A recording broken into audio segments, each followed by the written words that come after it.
Assalamualaikum warahmatullahi wabarakatuh. Hai, perkenalkan nama saya Della Siti Latifah. Saya dari kelas B1 2017, Prodi PGSD. Saya beserta rekan-rekan saya yaitu Wulan Febrianti, Dia Mario Ulfanudin, Nina Apriliani, Dayulia, Septi Wulan, Sulastri, dan saya sendiri akan menjelaskan tentang penelaah butir soal uraian dan soal pilihan ganda. Berikut videonya.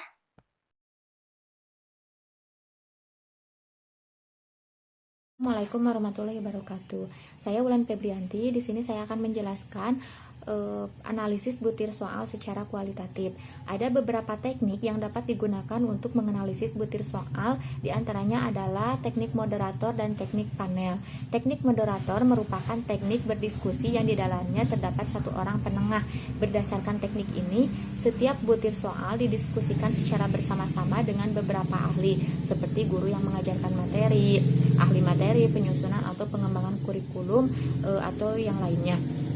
Teknik berikutnya adalah teknik panel, yakni suatu teknik menelaah butir soal berdasarkan kaidah penulisan butir soal. Kaidah ini diantaranya materi, konstruksi, bahasa atau budaya, kebenaran kunci jawaban atau pedoman penskoran. Caranya yaitu beberapa penelaah diberikan butir-butir soal yang akan ditelaah, format penelaah, dan pedoman penilaian atau penelaahnya. Pada tahap awal, semua orang yang terlibat dalam kegiatan penelaah disamakan persepsinya. Kemudian mereka bekerja sendiri-sendiri di tempat berbeda. Para penelaah ini dipersilahkan memperbaiki langsung pada teks soal dan memberikan komentarnya, serta memberikan nilai pada setiap butir soal dengan kriteria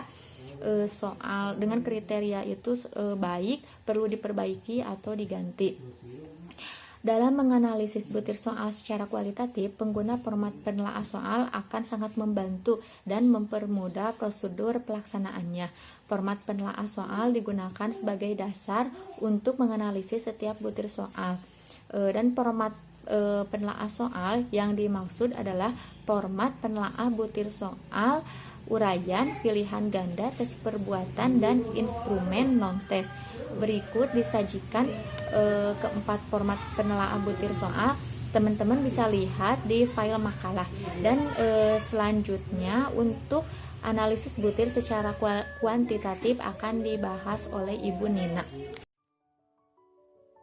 Assalamualaikum warahmatullahi wabarakatuh. Perkenalkan, nama saya Nina Apriliani Nurrahmawati. Di sini saya akan menjelaskan analisis butir soal secara kuantitatif. Tadi sama Bu Wulan sudah dijelaskan, yaitu secara kualitatifnya, sekarang secara kuantitatifnya. Pengertiannya adalah analisis butir soal didasarkan pada data empirik. Data empirik ini diperoleh dari soal yang telah diujikan. Di sini ada dua pendekatan dalam analisis secara kuantitatif, yaitu yang pertama, analisis butir soal secara klasik, yang kedua yaitu analisis butir secara modern. Kita bahas dulu yang pertama, yaitu secara klasik. Ini pengertiannya adalah proses penelaah butir soal melalui informasi dari jawaban peserta didik tes guna meningkatkan mutu butir soal yang bersangkutan dengan menggunakan teori tes klasik.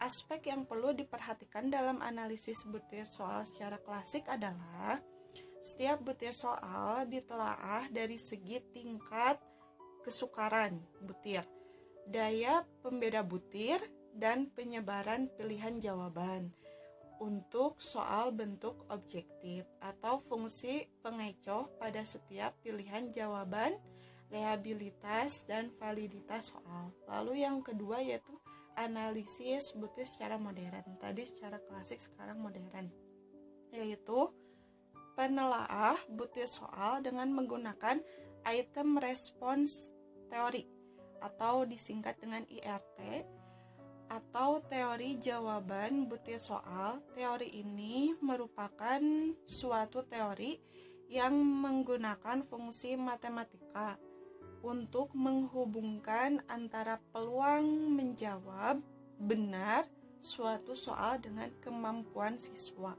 Nama lain IRT adalah latent trait theory atau LTT atau Characteristic Curve Theory. Itu yang dapat saya sampaikan atau dapat saya jelaskan. Mohon maaf apabila ada salah dalam penyampaian ataupun kalimat yang salah. Mudah-mudahan dalam penjelasan ini kita mendapatkan manfaatnya. Wabillahi taufiq wal hidayah. Wassalamualaikum warahmatullahi wabarakatuh. Dan selanjutnya akan dijelaskan oleh Ibu Dayulia. Terima kasih.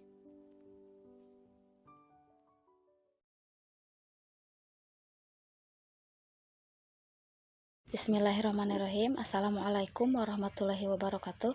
Saya Dayulia. Di sini saya akan sedikit memaparkan atau menjelaskan tentang tingkat kesukaran soal. Nah, tingkat kesukaran soal adalah peluang untuk menjawab benar suatu soal pada tingkat kemampuan tertentu yang biasanya dinyatakan dalam bentuk indeks. Nah, menurut Aiken, tahun 1994 dinyatakan dalam bentuk proporsi yang besarnya berkisar 0,00 sampai 1,00. Semakin besar indeks, tingkat kesukaran yang diperoleh dari hasil hitungan berarti semakin mudah soal itu. Contohnya, suatu soal memiliki tingkat kesukaran 0,0, artinya bahwa tidak ada siswa yang menjawab benar. Sedangkan bila memiliki tingkat kesukaran 1,00 artinya siswa menjawab benar. Nah, adapun rumus yang digunakan soal selected response item menurut Nico 1996. Nah, perhitungan indeks tingkat kesukaran ini dilakukan untuk setiap nomor soal. Pada prinsipnya, skor rata-rata yang diperoleh peserta didik pada butir soal yang bersangkutan dinamakan tingkat kesukaran butir soal itu. Rumusnya P per N sama dengan B. Nah, P itu sendiri artinya proporsi atau indeks kesukaran. B artinya jumlah siswa yang menjawab benar, sedangkan N jumlah peserta tes. Nah, di sini ada klasifikasi tingkat kesulitan soal dengan kriteria yang memiliki 3 kriteria.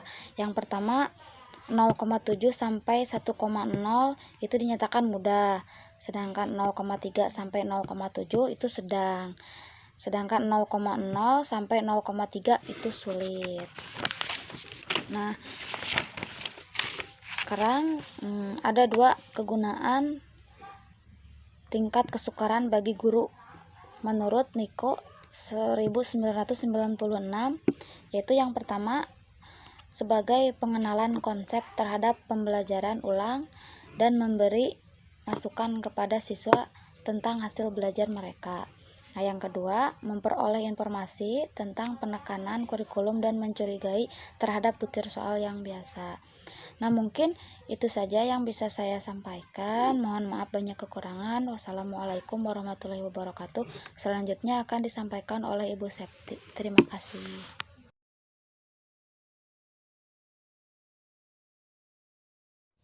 Bismillahirrahmanirrahim, saya Septi.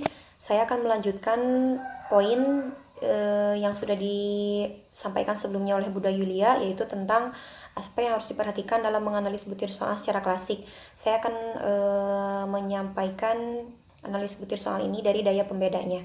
Nah, daya pembeda ini dapat menjadi pegangan guru untuk dapat membedakan antara siswa yang menguasai materi yang ditanyakan dan siswa yang belum menguasai materi yang diujikan.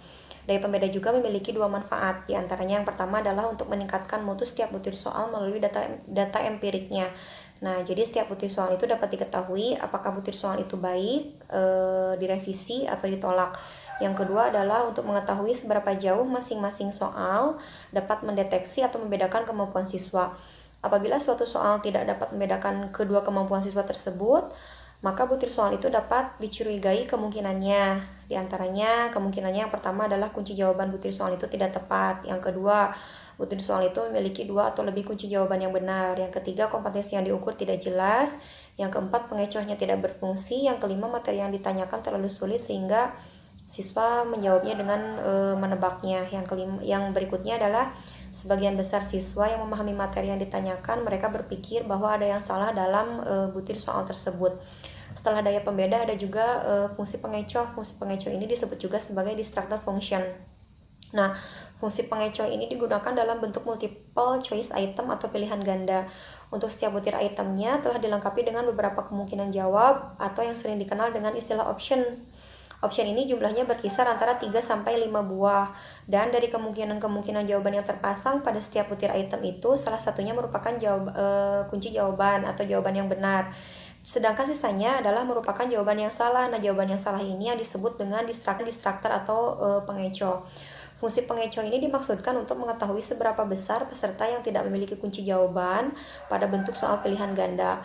Dan untuk soal pilihan ganda ini, option jawaban menurut kaidah harus homogen atau mirip dan logis sehingga setiap option dapat berfungsi atau ada yang memilih. Nah, setiap pengecoh dapat dikatakan berfungsi apabila terpilih minimal sebanyak 5% dari jumlah peserta ada yang memilihnya. Menganalisis fungsi distractor sering dikenal dengan istilah lain, yaitu menganalisis pola penyebaran jawaban item. Adapun yang dimaksud dengan pola penyebaran jawaban item adalah suatu pola yang dapat menggambarkan bagaimana testi itu adalah orang yang sedang dites tersebut, menentukan pilihan jawabannya terhadap kemungkinan jawab yang telah dipasangkan pada setiap butir item. Sebagai tindak lanjut atas hasil penganalisaan terhadap fungsi distractor tersebut, maka distractor yang sudah dapat menjalankan fungsinya dengan baik dapat dipakai lagi pada tes-tes yang akan datang. Sedangkan distractor yang belum dapat berfungsi dengan baik sebaiknya diperbaiki atau diganti dengan distractor yang lain menurut Anas tahun 2011 halaman 408. Sekian, selanjutnya akan disampaikan oleh Ibu Sulastri.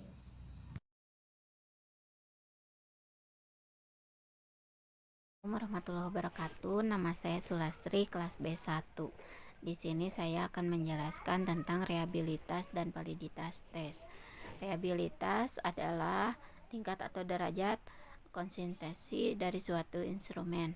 Rehabilitas tes berkenaan dengan adanya pertanyaan apakah suatu tes teliti dan dapat dipercaya sesuai dengan kriteria yang telah ditentukan. Menurut Grolund, ada 4 faktor yang dapat mempengaruhi rehabilitas, yaitu yang pertama panjang tes, yaitu banyaknya soal tes. Yang kedua sebaran skor, besarnya sebaran skor akan membuat tingkat rehabilitas menjadi lebih tinggi. Yang ketiga tingkat kesukaran dalam penilaian yang menggunakan pendekatan penilaian acuan norma. Dan yang terakhir, yang keempat, objektivitas menunjukkan skor tes kemampuan yang sama antara peserta didik yang satu dengan peserta didik yang lainnya. Yang kedua, validitas tes. Validitas tes merupakan syarat yang penting dalam suatu alat evaluasi. Validitas tes berasal dari kata validity yang diartikan tepat atau sahih. Validitas suatu instrumen evaluasi mempunyai beberapa makna penting, diantaranya sebagai berikut. Yang pertama, validitas berhubungan dengan ketepatan intervensi hasil tes atau instrumen evaluasi. Yang kedua, validitas diartikan sebagai derajat yang menunjukkan kategori yang bisa mencakup kategori rendah, menengah, dan tinggi. Dan yang terakhir, prinsip suatu tes valid tidak universal, dan validitas suatu tes yang perlu diperhatikan oleh para peneliti adalah bahwa ia hanya valid untuk suatu tujuan tertentu saja. Demikian penjelasan dari saya, dilanjutkan oleh Ibu Dela. Assalamualaikum warahmatullahi wabarakatuh.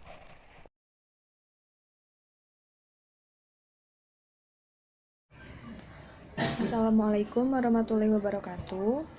Perkenalkan, nama saya Dia Maria Ulfanudin, NIM 17060054. Di sini saya akan menjelaskan tentang analisis butir soal secara modern. Analisis butir secara modern yaitu penelaahan butir soal dengan menggunakan item response theory atau IRT atau teori jawaban butir soal. Teori ini merupakan suatu teori yang menggunakan fungsi matematika untuk menghubungkan antara peluang menjawab benar suatu soal dengan kemampuan siswa. Nama lain IRT adalah Latent Trait Theory atau LTT atau Characteristic Curve Theory atau ICC. Materi selanjutnya akan disampaikan oleh Ibu Della Siti Latifah. Terima kasih.